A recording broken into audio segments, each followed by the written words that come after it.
மஞ்சள் ஒட்டு பொறின்ட்டு பேர். இது வந்து எதுக்குன்னா சாறு உறிஞ்சிற பூச்சியெல்லாம் கட்டுப்படுத்துறதுக்கு இருக்கான்ட்டு டெஸ்ட் பண்ணுறதுக்கு அந்த இதுக்கும்.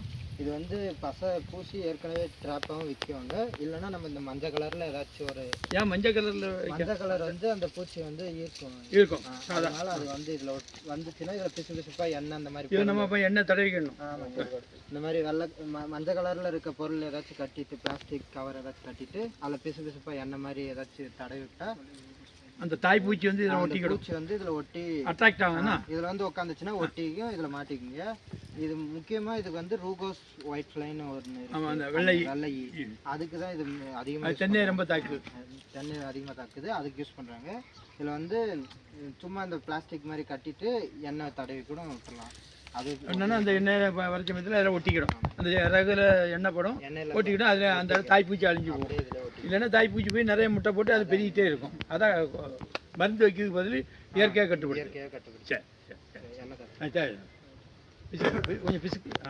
சரி ஆமணக்கு எண்ணெய் ஏன்னா சரி ஆமாம் கட்டிடுவோம். நல்லா கட்டிடுவோம்.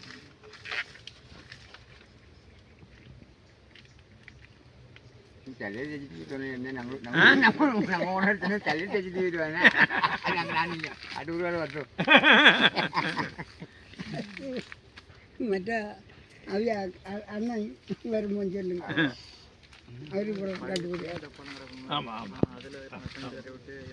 கவர் தான் கட்டணும் இல்லையா?